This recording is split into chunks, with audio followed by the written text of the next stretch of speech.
Hello there people, Snocrash here, back with another tutorial and another chicken farm, and I can already hear you now. Oh, Snocrash, not another chicken farm. Yes, another chicken farm. And there's a simple reason why. Because, I thought I'd have a quick look at what's out there and, disappointed as usual.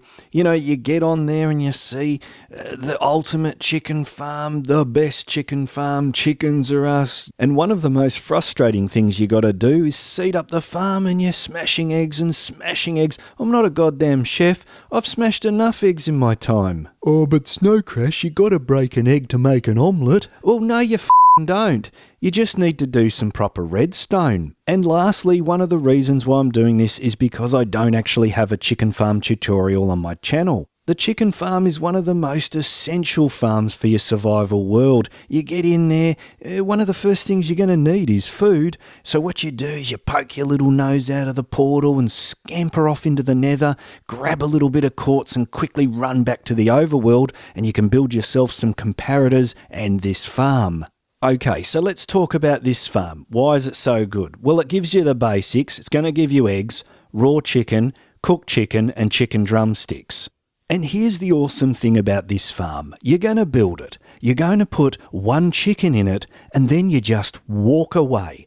It's going to self-seed, build up the population of chickens, stop, and then it will automatically start producing the meat. It has a selector mechanism which will let you choose how fast you want the farm to produce its items. And at any stage, if your chickens glitch out or they die, this farm will then automatically balance and maintain the correct population of seed chickens, and it just does it all for you. Alright, so let's get this thing built, and I just want to start by saying it's probably not the most compact design, and I'm sure that a lot of you out there are probably going to take it and make it better and everything else.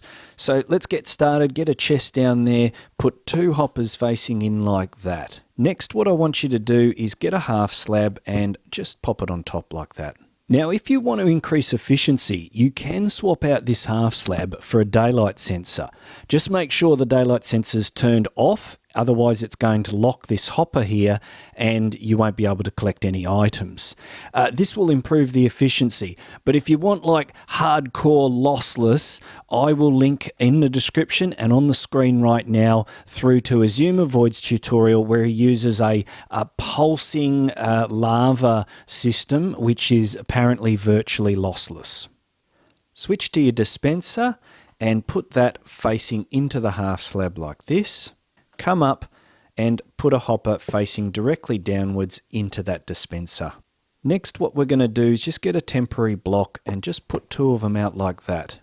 Switching to a dropper, I want you to stack 4 droppers upwards like this.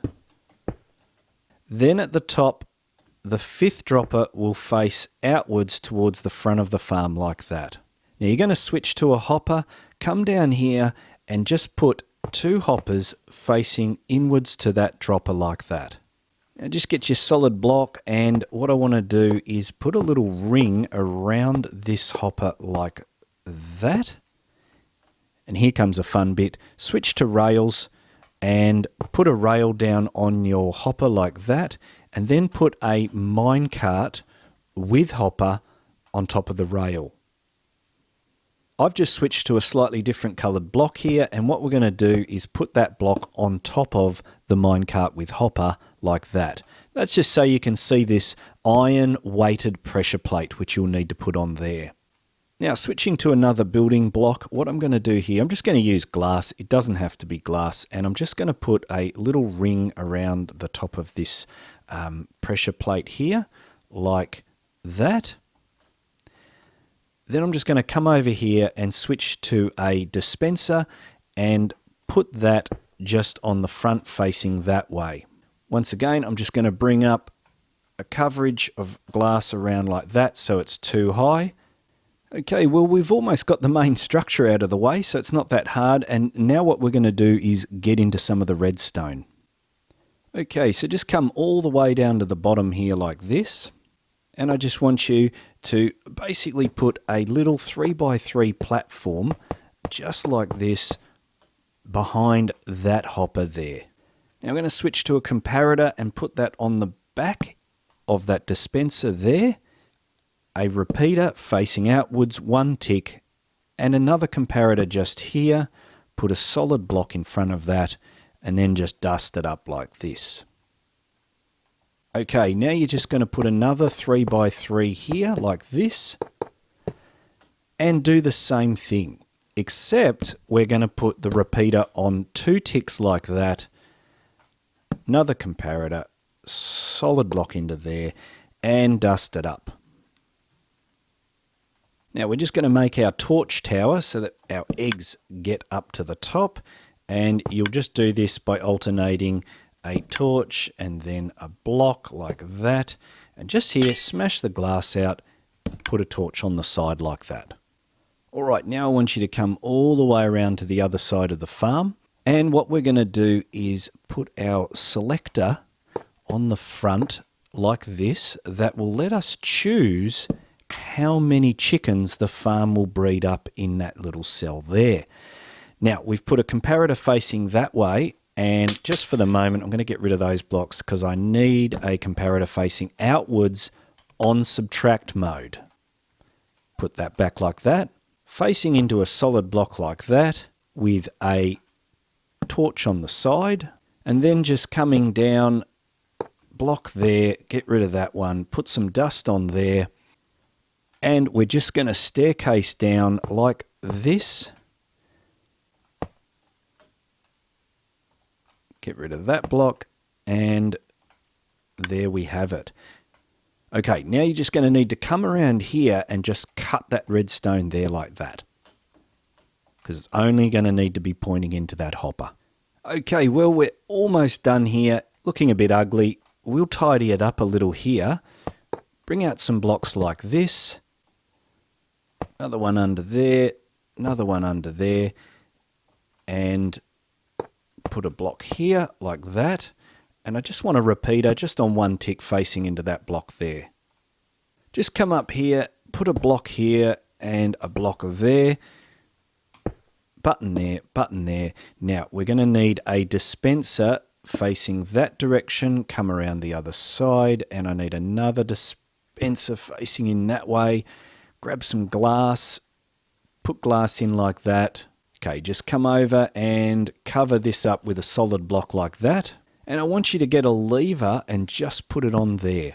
On the red coloured block behind there in that dispenser, just put your bucket of lava. That'll be the thing that cooks your chicken. And just come over this side, put your water in there. That'll be the thing that drowns the chickens and gives you the raw chicken. Lastly, just come up the top here, and on this block here, just put an item frame, stick a pointer in there, and this is pretty much done. Now I'm going to explain how to use the farm. It's very straightforward. What you do is put 1 chicken in here. What the farm will do is initially collect its eggs and start breeding more chickens in here. You can choose how many chickens you want the farm to maintain in here in increments of 10. So you can have 10, 20, 30, 40, 50, 60, 70 or 80 by using this dial here. It's just like a clock, except that it's only got 8 points. So that's the 10 point, 20, 30, 40, 50, 60, 70 and turbo mode. That is 80 chickens in there. So we'll just leave it on 10, and as I said, you just put a chicken in there and it'll start doing it. Now, obviously, 1 chicken is going to take quite a lot of time, few hours to start building up enough eggs so that this can populate it. So there's no problems throwing in 3 or 4. If you only got 16 eggs, just break them in here and away it goes. Now, one thing is, obviously, if you change this from 80 chickens to 10 chickens, it's not going to kill them. You'll need to do that manually. Down the bottom here, it's very straightforward. If this lever is up, you will get eggs in here. If this lever is down, it will cook or drown the chickens depending on whether you have lava. You'll get cooked chicken in the chest, and if you've got water, you will get raw chicken in the chest. And don't activate these at the same time, lava into water, because guys, you know what's going to happen. You're going to end up with a block of obsidian and you might not have a diamond pickaxe. It's going to take you a while to remove it. Now, I should probably add that once you've got some chickens in here, it might be a good idea just to put a lid on it like that so the chickens don't think they can jump out and start flapping around. And as I said, this farm will maintain, if the chickens die or whatever, which often happens with these types of farms, it will keep the chicken population. It'll start breeding them again and keep them at whatever level, in this case 20, and it'll keep them at about 20, give or take a chicken in there. You could probably put a trapdoor on. I don't know how that's going to work, but anyway, I'd probably just keep a lid on it. Obviously, once you're all done, you can, make this all pretty and, cover all this up. It's not going to affect anything like this. You may want to leave, chickens in there like that. So there you have it, people, the ultimate chicken farm. And at full power, this thing will produce about 1.5 cooked or raw chicken per minute, and that should be more than enough. The world download is, of course, in the description below, and I had a lot of fun making this, and I really love working with animals, and if you do too, hit the thumbs up button. But for now, this has been Snocrash. I'll catch you later. Cheers.